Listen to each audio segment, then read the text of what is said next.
तो एक ऐसा डिस्टोपियन वर्ल्ड जहां पर लोग प्रोस्टेटिक का यूज करते हैं ताकि वो अपनी बॉडी में डिफेक्ट को सही कर सकें, पर उन्हीं प्रोस्टेटिक की वजह से उन्हें और भी काफी सारी पावर्स मिल जाती थी, जिससे जब भी वो लोग किसी स्पोर्ट्स में पार्टिसिपेट करते थे तो उनका जीतना तय था। और उसी वर्ल्ड में हम लोग दो बहनों को देखते हैं जिसमें से एक का पैर नकली था और उसी कारण से वो हर स्पोर्ट में बहुत अच्छा परफॉर्म करा करती थी, जिससे उसकी पहली वाली सिस्टर बहुत ज्यादा जलती थी। तो कहानी की शुरुआत में हम लोग एक आदमी को देखते हैं जो कि बैंक में जाकर अपने लॉकर रूम में जाने की डिमांड कर रहा था, पर वहां पर जाने से पहले उसकी एक कड़ी चेकिंग होने वाली थी, जिस दौरान सिक्योरिटी गार्ड के सामने आता है कि उस आदमी का एक हाथ टाइटेनियम का था। मगर उस वक्त तक ये बहुत आम बात थी, इसीलिए वो लोग उसे अंदर आने का अलाउ कर देते हैं। फिर जैसे ही आदमी अंदर आकर अपना रेटिना स्कैन करवाता है, उसके बाद उससे रिलेटेड जितने भी लॉकर थे वो सारे के सारे खुल जाते हैं। तब वो आदमी अपने लॉकर के पास जाकर अपने टाइटेनियम वाले हाथ को हटा देता है और उसके बाद उस लॉकर में से एक बहुत खतरनाक हाथ निकालता है जिसके अंदर हथियार भी अटैच थे, जो देखने के बाद वहां का स्टाफ घबरा गया था, पर वो आदमी तुरंत ही उस हाथ को लगाकर वहां पर मौजूद सभी गार्ड्स को मार देता है। तब वो आदमी एक दूसरे लॉकर के पास पहुंच गया था, जिसको वो तोड़ता हुआ तुरंत ही उसके अंदर से कुछ हीरे निकाल लेता है, और असल में वो एक चोर था जो कि उन हीरो को ही चुराने के लिए आया हुआ था। इसीलिए अपना काम खत्म होने के बाद वो यहाँ से भागने की कोशिश करने लगता है, पर उतने में ही वहाँ पर पुलिस वाले पहुंचकर उस आदमी को रोकने की कोशिश करने लगते हैं। पर वो आदमी किसी तरह से एक लड़की को हॉस्टेज बनाता हुआ वहां से बाहर जाने लगता है और उसी दौरान उसके पुलिस वालों की एक गोली लग जाती है, जिससे वो काफी ज्यादा घायल तो हो गया था, पर वो किसी तरह से बैंक से बाहर निकल जाता है। तब वहां पर हम लोग हीटोर नाम के एक आदमी को देखते हैं जो कि असल में उसी चोर का भाई था और उसके बाहर आने का वेट कर रहा था। अब जैसे ही वो चोर की इस हालत को देखता है तो वो तुरंत ही उसके पास जाकर उसे संभालने की कोशिश करने लगता है। मगर अब तक चोर भी इस बात को समझ गया था कि वो अपने जख्मों के कारण अब जिंदा नहीं बच सकता, इसीलिए वो हीटोर को वो हीरे देते हुए वहां से भगा देता है। तब वहां से सीन शिफ्ट होकर एक मारिया नाम की लड़की पर आता है जो कि एक लॉन्ग जंप कंपटीशन को देखने के लिए आई हुई थी। तब वो अपनी नरेशन के थ्रू बताती है कि वो भी बचपन से एक लॉन्ग जंप चैंपियन बनना चाहती थी, क्योंकि उसकी माँ इंटरनेशनल लेवल पर लॉन्ग जंप चैंपियन थी। उनके नक्शे कदम पर चलते हुए वो एक लॉन्ग जंप प्लेयर तो बन गई थी, पर वो एक लॉन्ग जंप चैंपियन अभी तक नहीं बन पाई थी, क्योंकि हर बार ये टाइटल कोई और नहीं बल्कि उसकी ही छोटी सगी बहन ले जाती थी, क्योंकि उसका एक पैर प्रोस्टेटिक था। और तब जाकर हम लोग जान पाते हैं कि उस समय पर साइंस ने इतनी तरक्की कर ली थी कि वो लोग प्रोस्टेटिक का यूज करा करते थे। ना केवल उससे हैंडीकैप लोगों को मदद मिलती थी, बल्कि वो नॉर्मल ह्यूमन के मुकाबले बहुत ज्यादा ताकतवर भी हो जाते थे। लेकिन मारिया प्रोस्टेटिक्स यूज करने वाले स्पोर्ट पर्सन को बिल्कुल भी पसंद नहीं करती थी, और उसका सबसे बड़ा कारण था गैबी, क्योंकि हर बार गैबी उससे आगे निकल जाया करती थी, जिस वजह से उसे बाकी सभी लोगों से दूर ही रहना पड़ता था।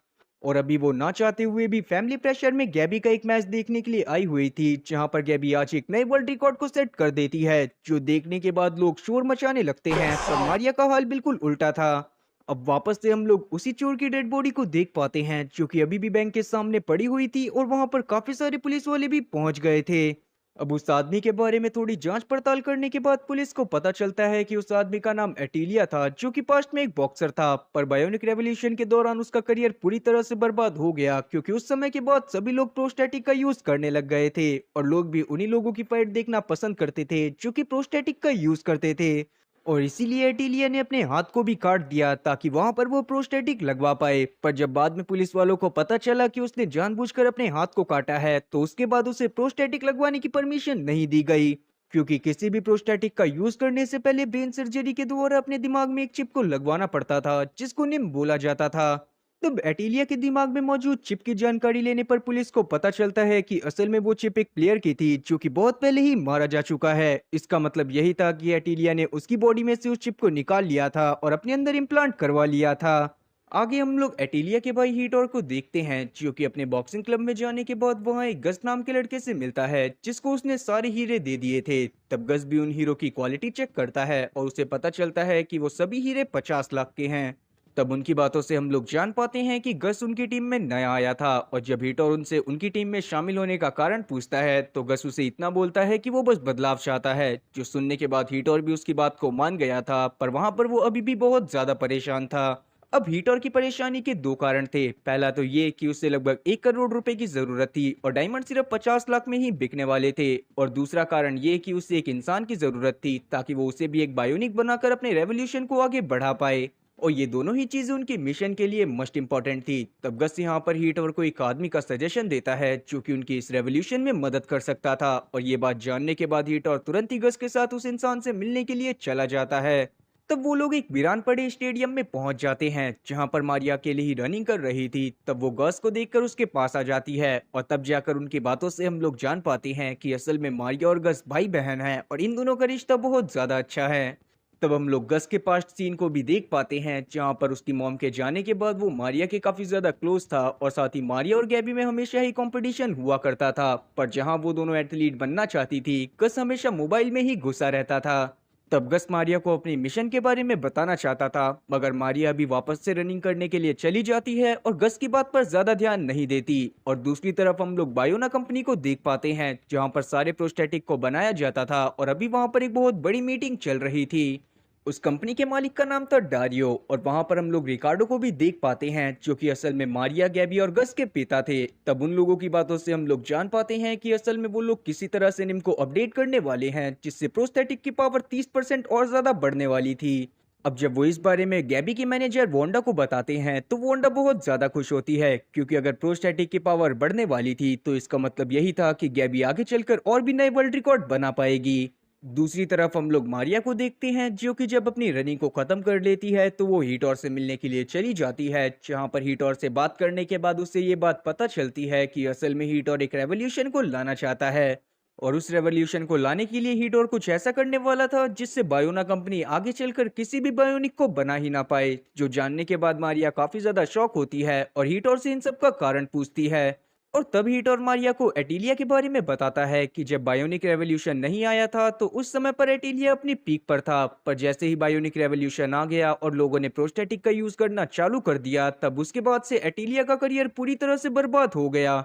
और तब एटिलिया ने जानबूझकर प्रोस्टेटिक का यूज करना चालू कर दिया, पर तब तक उसे क्रिमिनल करार मिलने की वजह से उसे बॉक्सिंग में बैन कर दिया गया था, और इसी बात का बदला लेने के लिए हीटर ये सब कर रहा है। और ये सब जानने के बाद मारिया भी उसकी मदद करने के लिए मान जाती है, क्योंकि कहीं ना कहीं वो इस बात को बहुत अच्छे से फील कर पाई थी कि एक नॉर्मल ह्यूमन कभी भी उस ह्यूमन से मुकाबला नहीं कर सकते जो कि प्रोस्टेटिक का यूज करते हैं। पर तब हीटर वहां पर उसे बायोनिक बनने की सलाह देता है क्योंकि उसकी जरूरत उसे अपने मिशन में थी, पर अभी के समय पर मारिया उसे मना कर देती है और वहां से चली जाती है।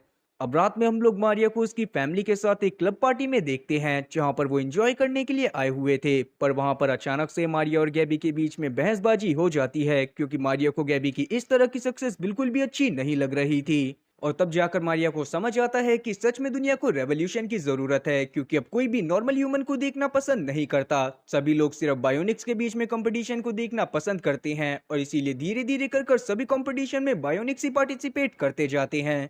तब गैबी के ऊपर अपनी पूरी भड़ास निकालने के बाद मारिया वहां से गुस्से में निकल जाती है। तभी अचानक से ही रास्ते में उसका एक बहुत बुरा एक्सीडेंट होता है, जिसके बाद जब उसे हॉस्पिटल में लेकर आया जाता है तो सर्जरी के दौरान उसका एक पैर काट दिया गया था।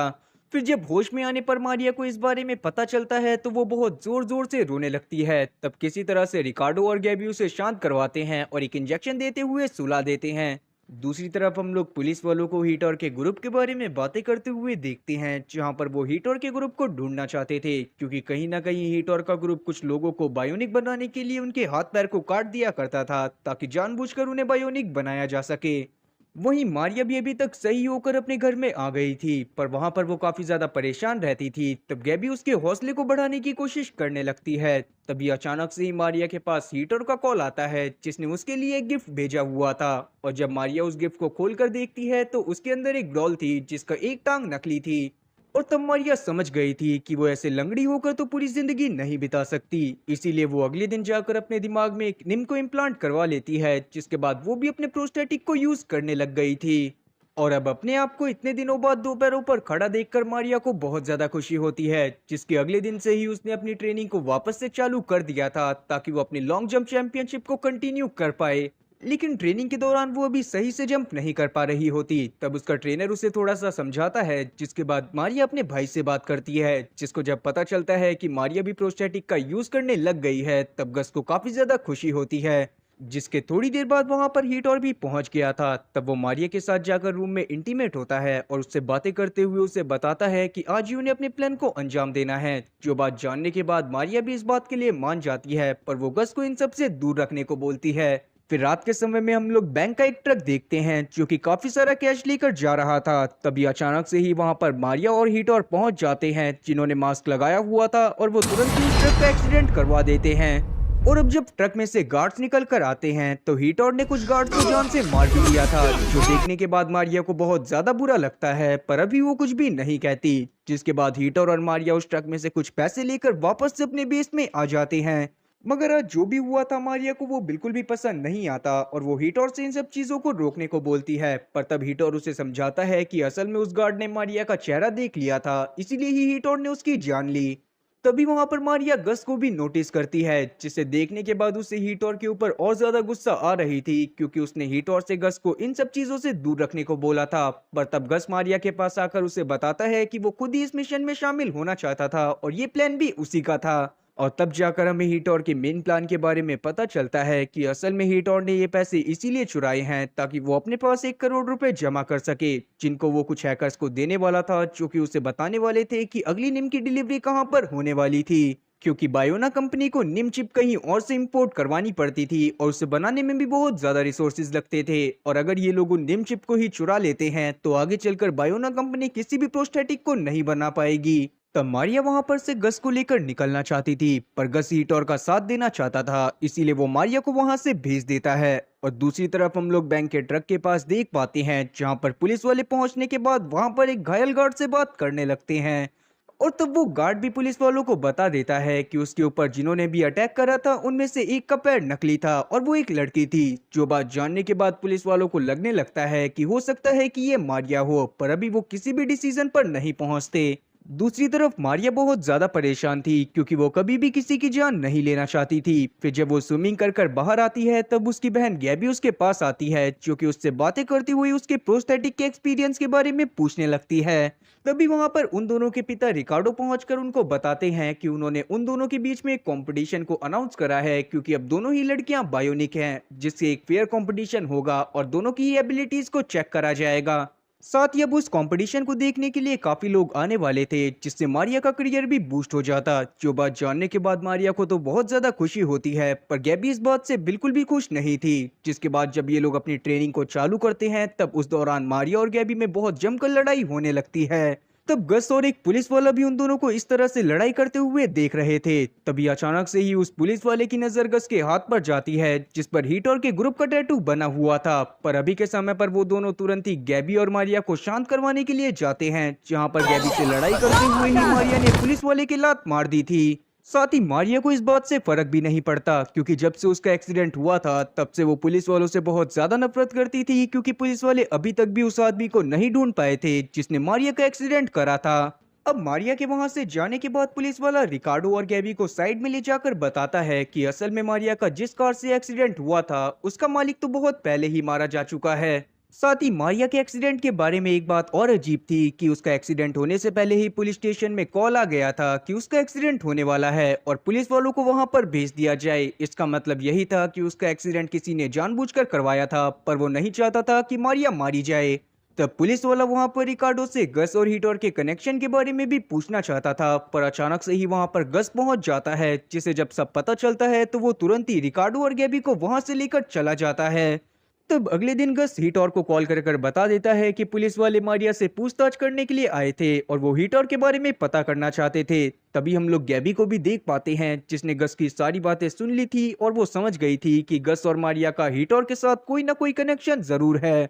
और तब गैबी पुलिस वालों से तुरंत ही वो रिकॉर्डिंग मंगाती है जिसमें मारिया के एक्सीडेंट के बारे में खबर दी गई थी। और जब वो उस रिकॉर्डिंग को ध्यान से सुनती है तो उसे पता चलता है कि बैकग्राउंड में इटालियन ओपेरा चल रहा था, जो कि मारिया ही सुनती थी, और इसका मतलब यही था कि मारिया ने जानबूझकर अपना एक्सीडेंट करवाया था। जो जानने के बाद गैबी काफी ज्यादा शॉक थी। तब कंपटीशन वाले दिन हम लोग देखते हैं कि गैबी मारिया का घमंड तोड़ने के लिए एक बहुत लंबी छलांग मारती है और अपना पुराना रिकॉर्ड भी तोड़ देती है। लेकिन मारिया, जो कि जब नॉर्मल ह्यूमन थी तब भी वो बहुत ज्यादा प्रैक्टिस करती थी, वो बहुत आराम से इस बार गैबी के रिकॉर्ड को तोड़ देती है, जो देखने के बाद सभी लोग पागल हो गए थे। पर गैबी को इससे बिल्कुल भी अच्छा नहीं लगता, इसीलिए वो सेकंड राउंड के दौरान एक और बहुत लंबी छलांग मारती है और मारिया के रिकॉर्ड को तोड़ देती है। पर मारिया इस बार वापस से उसे इस राउंड में हरा देती है और तीसरे राउंड की शुरुआत में गैबी की हालत बहुत ज्यादा खराब हो गई थी।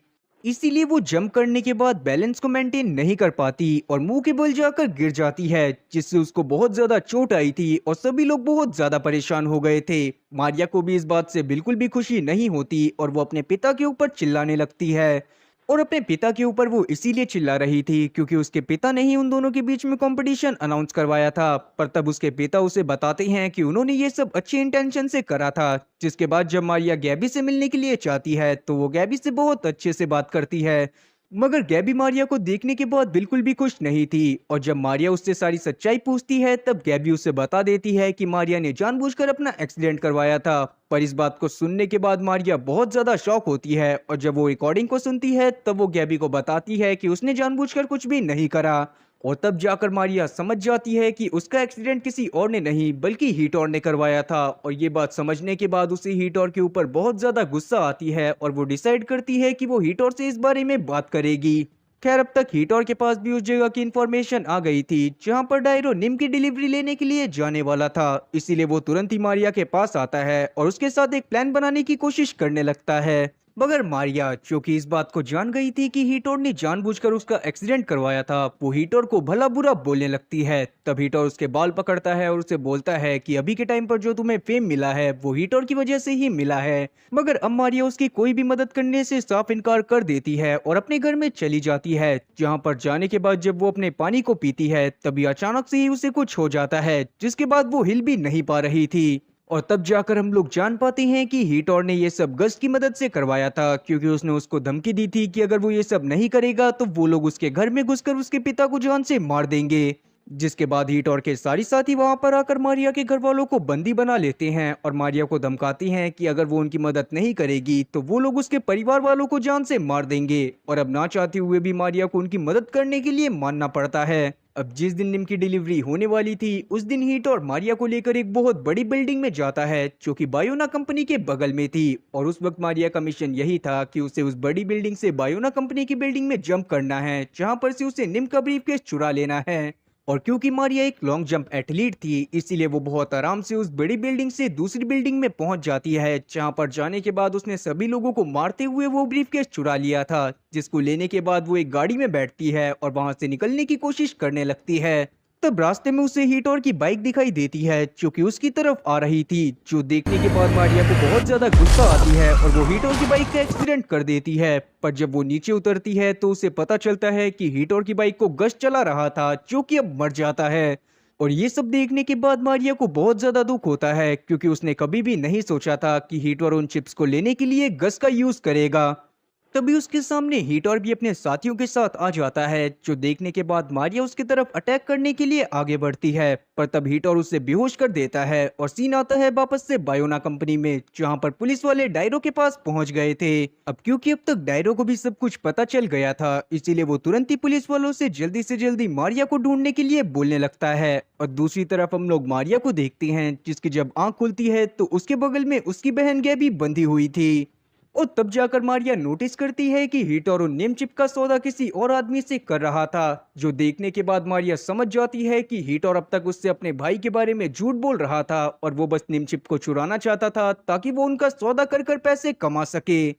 और वो आदमी असल में उन बायोनिक चिप से अपनी खुद की एक आर्मी बनाना चाहता था। जो बात जानने के बाद मारिया को बहुत ज्यादा गुस्सा आती है और वो किसी तरह से खुद को फ्री करवाती हुई उस ब्रीफकेस के ऊपर लात मार देती है। तब हीटर और उसके आदमी मारिया के ऊपर अटैक करने की कोशिश करते हैं, पर मारिया वहां पर गुस्से में सभी लोगों को मार देती है और अब वो यहाँ पर हीटर को भी जान से मारने वाली थी। पर तभी उसे पुलिस के सायरन की आवाज आती है और वो डिसाइड करती है कि वो उसे जिंदा छोड़ देगी। पर क्योंकि गैबी जानती थी कि अभी के समय पर पुलिस वाले मारिया की बात पर यकीन नहीं करेंगे, इसीलिए वो मारिया को वहां से भागने को बोलती है। तब मारिया भी वहां से भागने लगती है, लेकिन वो अब तक बहुत ज्यादा घायल हो चुकी थी। तो वो छत से भागते हुए एक नेट पर फंस जाती है और पुलिस वाले उसकी मदद करने के लिए आगे आते हैं। पर क्योंकि मारिया जानती थी कि पुलिस वाले उसकी बात पर भरोसा नहीं करेंगे, इसीलिए वो अपने प्रोस्थेटिक लेग को निकाल देती है, जिससे वो जमीन पर जाकर गिर गई थी। और अब पुलिस वाले उसके पास नीचे जा पाते उसी बीच हम लोग गैबी को देखते हैं, जो कि तुरंत ही मारिया के पास आकर उसे एक गाड़ी में बिठाती हुई वहां से भाग जाती है। वहीं हम लोग डायरो को देखते हैं जिसने गस की बॉडी को अपने पास मंगवा लिया था और वो उसके साथ कुछ कर रहा था, जिसके साथ ही सीन 6 महीने आगे आता है जहां पर हम लोग देख पाते हैं कि पुलिस वालों ने अब मारिया और गैबी की तलाश करना बंद कर दिया है, पर अभी भी वो लोग फरार हैं। इसके बाद हमें मारिया और गैबी को दिखाया जाता है जिन्होंने अपनी मॉम के नाम से एक जिम खोल ली थी और वहां पर वो लोग बच्चों को ट्रेन करा करते थे जो कि बायोनिक थे। तब वहां पर डायरो उनसे मिलने के लिए आता है जो कि उनकी लोकेशन के बारे में जानता था और उनको बहुत ज्यादा सपोर्ट भी करता था, और उसे इस बात का भी दुख नहीं था कि मारिया ने उसकी कंपनी में चोरी करने की कोशिश करी थी, क्योंकि वो इस बात को भी जानता था कि मारिया ने वो सब मजबूरी में करा था। तब वो इन दोनों को गस से मिलवाता है जिसकी बॉडी को उसने सही टाइम पर मंगवा लिया था और उसके ब्रेन को डेड होने से पहले उसको एक साइबॉग बना दिया था, जिससे गस अभी भी जिंदा था पर वो एक साइबॉग के रूप में। और इसी के साथ ये मूवी यहीं पर खत्म होती है। तो उम्मीद है कि एक्सप्लेनेशन अच्छी लगी होगी। अगर एक्सप्लेनेशन अच्छी लगी हो तो चैनल को सब्सक्राइब करना और बेल नोटिफिकेशन को ऑल पर सेलेक्ट करना और वीडियो को भी लाइक करना। मैं ऐसी और मजेदार एक्सप्लेनेशन वीडियोस लाता रहूंगा। खैर तब तक के लिए टाटा और गुड बाय।